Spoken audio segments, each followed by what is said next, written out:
It's showtime. Finish starters all day, king of hearts, we don't play. I will show no remorse if you bring the traitor my way. If you're crossing my land, better understand you ain't safe. What's going on, nomads, party people, and strangers everywhere across the internet? My name is still V, you know, like the letter, and by the time you guys are seeing this video, it will be the week of New Year's Eve, aka New Year's Day, aka the week of New Year's. Woo! All that sort of hype stuff. So, I'm here to give you guys the top 7 most interesting songs of 2017. Still though, let's jump in and dive in, but first let me just give you guys some ground rules as to this whole thing involving the top 7s. Now, unlike the stuff what happened with last year, we're not doing repeats of artists that were on prior lists. So you guys were expecting stuff from Watsky or 6 Seconds or from Autopilot. Tough titties, they're not on this list! Anywho, let's just get started now with number 7.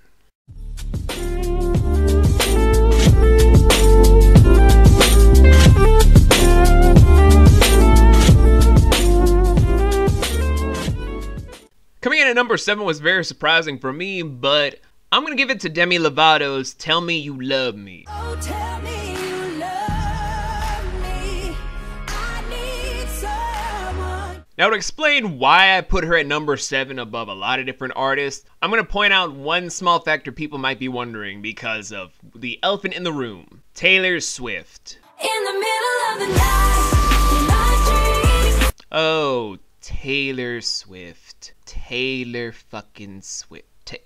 Taylor goddamn Swift. I don't really have a problem with her. It's just that when it comes to interesting, I never find her stuff really captivating or memorable or even stuff that I would want to hear on repeat. But Demi's song, it kind of did hit me in a way I never expected. And unlike people that were like, I wonder what it's gonna be like in the message for the music video, I started seeing it from the music video.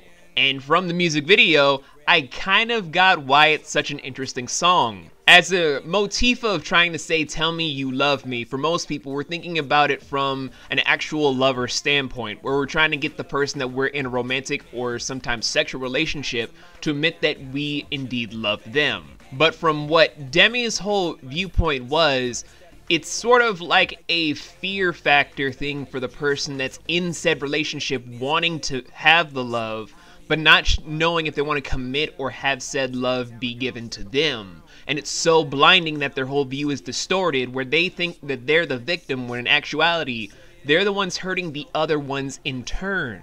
Therefore, giving it a whole new meaning of, I want you to tell me that you love me, because I'm not sure if I do. Or it could be something entirely different. That's just my whole interpretation for the song in general. You guys may have your own opinion on it, I'm not sure. But I will say it does at least crack the number 7 spot in comparison to the other couple of songs on this list. Coming in at number 6, we have Charlie Puth's Attention. Yeah, you just want attention. I knew from the start. Yet another surprising one, because if you guys don't remember, I did kind of say not that long ago in the past that I did see Charlie Puth had potential, as long as it didn't involve some fake ass bitch that calls herself Meghan Trainor. Oh, Megan, don't worry. We have a video specially made for you next year. Anywho, back to Charlie Puth's song Attention. At first, I didn't really pay it much mind because I was like, okay, this is one of those kooky little songs about a wacky little breakup. Oh my god. But then I finally sat down to hear it, and then I heard covers of it, and then I heard remixes of it because of my old job. And you want to know something I found out that's kind of interesting about this song? It's more or less the story of something that we haven't really heard from a guy's perspective in a long time. And I actually mean a genuine perspective of a guy that's kind of sick of the will she, won't she, is she or isn't she, does she or does she not sort of perspective that comes in for the are you being used, are you being manipulated, or are you actually taking up with face value? Are you honestly being treated with proper care, or are you just being misled from just certain actions because they want to use you? It's something that I never thought I would hear in any sort of song from the 2010s, because if we're being honest and you've seen what most people dance to nowadays, yeah, I could not have seen that shit come up at all. So at least it kind of edged its way up to number 6 among a lot of other songs, and it kind of portrayed its message a lot better than others. But definitely did not crack into the top 5 spot as we're getting into it, the next song.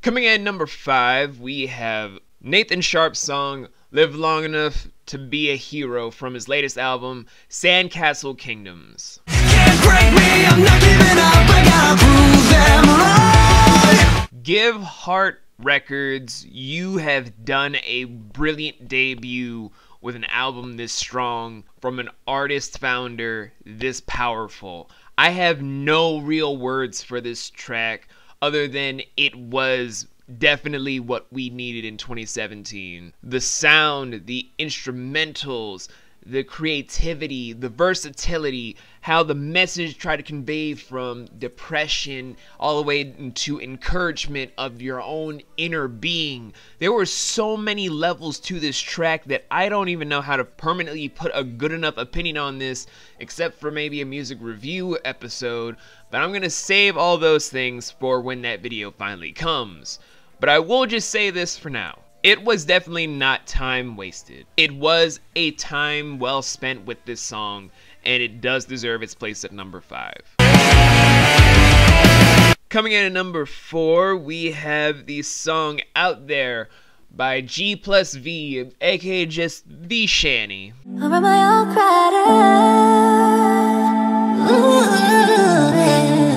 Okay, how to describe this song in a very poetic way, even though it does a brilliant job doing the poeticism without me talking over it. Honestly, it's kind of a song that embodies how a lot of us have felt this entire year. Honestly, this is a song that kind of embodied what a lot of us have felt throughout the entirety of 2017 in general. We're always wondering if there's going to be one singular person out there that will be able to have a connection with, to reach out to have a friendship, to have a relationship of any sort of things, and just honestly form something real with one another rather than just having nothing but pure conflict, pure drama, and pure cataclysmic just absurdity that ruins every single thing that you want to have done. And it's quite frankly very disheartening and quite frankly very sad once it finally hits you in your mind that, yeah, we are honestly still just wondering if anyone is still out there. That's a little depressing. So let's move on to the next entry, please. Please, thank you. Coming in at number 3, we have Before I Sleep from None Like Joshua. Questioning all that I know, my music, my love, and my home. I'm wondering if I deserve it. Okay, top three, how do we go into this? So, None Like Joshua. I haven't talked about him a lot on the channel, and that's going to be changing quite a bit. And I really mean quite a bit. A lot of stuff is going down. But for him right now, if you guys have not seen Music Perspective, if it has come out before the time of this recording, I implore you to see my whole opinion about None Like Joshua in its entirety. But we're going to focus on his song, Before I Sleep, coming from his EP of Feelings. All throughout a journey of the ups, and then finally the declining crash of a relationship. Before I Sleep being probably one of the greatest little chrysalis moments that goes into how the pressure finally hits you when the elation high just kind of starts to finally begin the teetering moments. You're often there in your bed with them, lying there wondering, is this really something I want? Is this something I really need? Is this something I desired that's really true? Am I allowed to have this sort of thing happen where We may have a connection, we may not have a connection. What is this uncertainty, and why do I still feel this so powerfully? I need answers. I need to make sure that what I'm doing isn't bad. Otherwise, I can't sleep.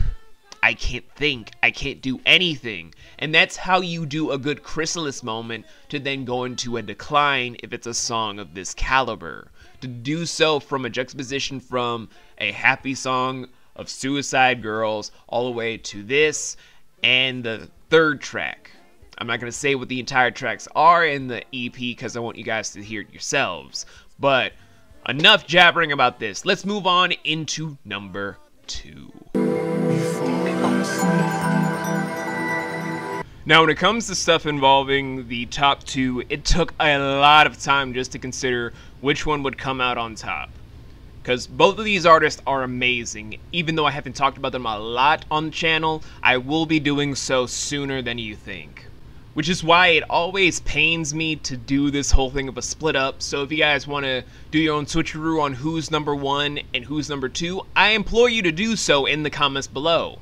But for right now, for number 2, I'm going to award it to Oswin Benjamin and his song Summer Nights. Summer nights are like paradise, and like a paradise we all roll. I think I found a key of life, I'm trying to live this right, and we all know. Okay, how to describe this song in a few small sentences. Okay, so in a wake of a very broken country where a lot of people feel like they're targeted a lot more than how they used to be, a track like this is very important for many different reasons. Firstly, Oswin Benjamin is painting the perfect picture for those of minorities that oftentimes feel very subjective and very wounded and hurt by the entire mass in general because of the person in power. I'm not going to go into very political standpoints, but it oftentimes does come back to that whole statement. Along with those lines, and the second point, this is a track that illustrates a very good picture about how most people feel that they have no other choice but to do the wrong sort of stuff to become a lot more on that high rise of stuff, to pay bills, pay all this sort of stuff about housing, get themselves fed, feed their families, have all this sort of stuff that they're just trying to make sure that they end up on a grander scale than how they've been treated thus far. Even if for some odd reason they don't understand or comprehend where that whole transaction will lead to, it often does lead into a standpoint of, if they have no other choice, this is how it's going to turn out. And point the third, even at the end of the song where it's just trying to transition from a darker story about how life does kind of kick down at the people that aren't part of that preferential treatment, it then goes into the whole thing of trying to at least say that we're only still human and only want to have a more compassionate tone towards our fellow man rather than just be split up and divided as if we're nothing more than animals and beasts. It does come to that standpoint where we have to have unity even in the most broken of times.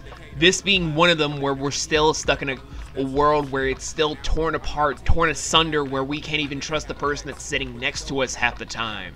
It's an important track that we all need to keep an ear on, because whether you like the genre of hip-hop or hate it, this is still one of those songs where it does instrument and implement how people feel in these times. But the only reason it's not number 1 for myself is because it's only on a domestic scale. As much as I love this song, and as much as I've grown to love Oswin Benjamin as one of my favorite rising artists in the underground, I still have to give credit where credit is due, even if people are going to disagree with me. Which is why we're going to segue into number 1. Now, coming in at number 1, coming straight from London, ladies and gentlemen,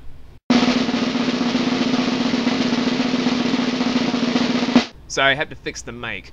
We are going to be looking at Little Sim's song of Backseat. All my life in the backseat. You talk about life, is it that sweet? All these eyes staring at me. Okay, now we're going to be getting into weird territory about why people feel like this beats out a song that I've talked so highly about. But I'm going to try and keep my points short. So let's just go into the small visual standpoint for you guys. Say you're part of the international branch, and you yourself feel all these sort of tension and hatred from people across multiple different wavelengths, whether it's from you being in Europe and people hating you in Germany, Spain, Italy, all these sort of places, and then you just fly out to America and people love you there. Or let's just say that you're a Korean artist and yet you're hated on other people from the Orient and only get love from people in, say, Africa or South America, where it comes from the narrative about how Sims is trying to instrument it.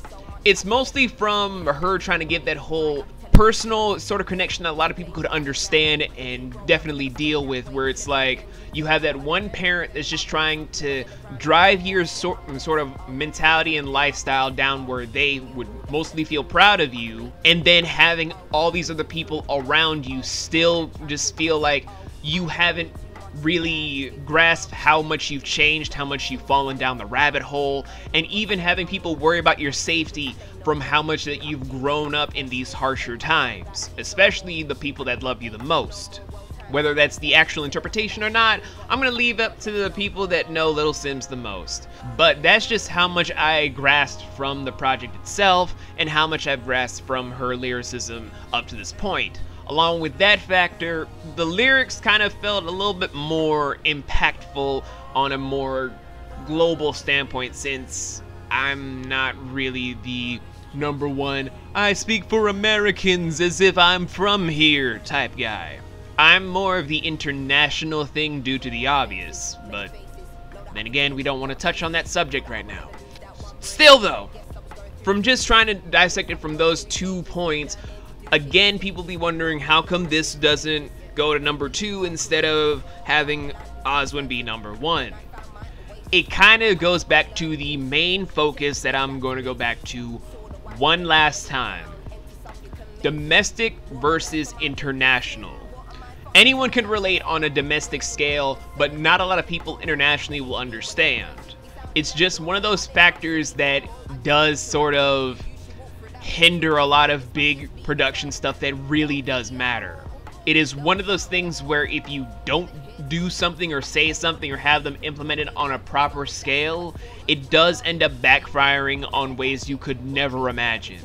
But internationally, for anyone that could see themselves in the shoes of someone that's from a different country that can do sort of stuff that isn't really centric on one place. Everyone has a north side. London has a north side. Every city in America has a north side. Most people in third world countries have north sides. Most other people that have big metropolises have north sides, where there are a lot of hatred, a lot of people trying to direct you in a different way, where people get killed out here, people end up on drugs, people end up getting harmed in various superficial ways. I'm just trying to get into more of a global standpoint rather than just domestic, because it does make a huge difference in appeal, even if I prefer both songs to be number 1 and just have you guys decide. It wouldn't be fair, and it still doesn't feel fair to me, but it still had to be done this way just so that both songs could get here on the list. For right now, this is how it's structured, with Backseat being the number 1 most interesting song of 2017. Hey, this is what you get. Hey, this is what you get. And with that confusing yarn, guys, that is all I have for you for this countdown. And honestly, I'm still beating myself up over what just happened. I feel betrayed by myself. Oh god, 2018, you guys better have more decisive songs coming out soon, otherwise I'm gonna be in big trouble with myself. Oh god.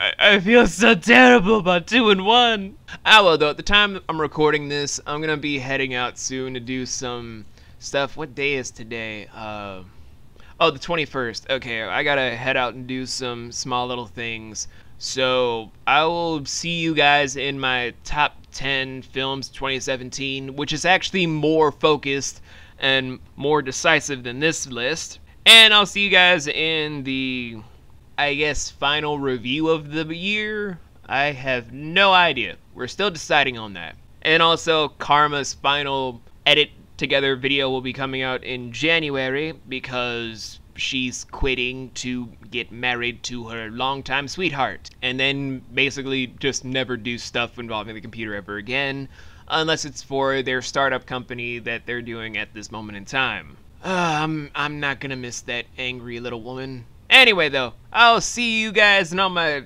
later on videos, and just happy holidays if this comes out on time. If not, then still hope you guys have a good new year, and maybe you'll see me in 2018.